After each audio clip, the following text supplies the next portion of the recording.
नमस्कार जय जगन्नाथ मु कस्तूरला स्वाई जगन्नाथंकर परम भक्त मु नियाली माधव नंदकर भी भक्त मोर सौभाग्य जे भाईना मत ये यात्रा सामिल कर मु रामकृष्ण भाईना और चिंगुड़ी भाईना को बहुत बहुत धन्यवाद देवी आउ त्रिलोचन भाईना को अशेष धन्यवाद। आज गोटे पवित्र दिन कहले अत्युक्त हेब ना जोटा कि मामू भणंजार संपर्क जगन्नाथ और माने नियाली माधव सहित अच्छी तेणु एठू गोटे प्रथमाष्टमी भार जाए जगन्नाथ पाखु आज जन्मदिन से आम नहीं आसीचु तेणु ये पवित्र संपर्क आम समाज को देखईदेवा जे मामू भणंजार संपर्क विषय तेणु समस्ते आमर ओडिया रीतिनीति अनुसार आम प्रथमाष्टमी भारटी को जमती सादर ग्रहण करूँ तेणु जन्मदिन में भी भणंजार जो मामू प्रति भल पाइबा से आम उदाहरण जापे समस्त मन में आग्रह अच्छी। जय जय माधव जय जय माधव जय जय माधव। महाप्रभु माधवानंद आज हूँ पवित्र भौम एकादशी यात्रा जो यात्रा महाप्रभुंर चारिटा बड़ एकादशी मध्य ये एकादशी हूँ बड़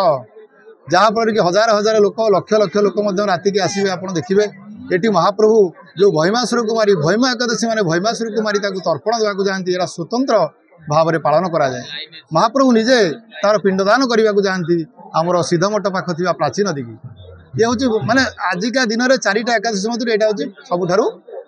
माने बड़ वैशिष्ट्य ये प्राचीन नदी में स्नान करी प्राची स्नान माधव दर्शन या ठार भाई आ पुण्य ना। शुणु यहाँ हूँ चारि एकादशी हूँ सब बड़ एकादशी आज हूँ गोटे माघ मासर भौम एकादशी जो एकादशी जगन्नाथ महाप्रभुंकर एवं माधवंकर जो संपर्क मामू भणजा संपर्क ता देहरे आमर जगन्नाथ महाप्रभु श्रीक्षेत्र आज माधव उद्देश्य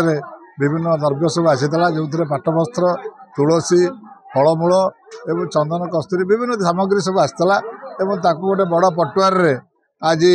अणा जाइए माधवों पाखु आम सांगे आमर मंदिर सेवायत माने थे आम समस्ते आसिकी एटी आमर नियाली अधिवासी एवं माधव भक्त मैंने आसिक समस्त आमको पाछटिकी नहीं आइले से समस्त द्रव्य आज कार्यालय स्थापन रखागला सी महाप्रभु पाखे समस्त जिन लगी हम आज गोटे एभली दिन आज बड़ एकादशी ये संपूर्ण भाव में समग्र माधव आज भक्तमय परिवेश सृष्टि होती।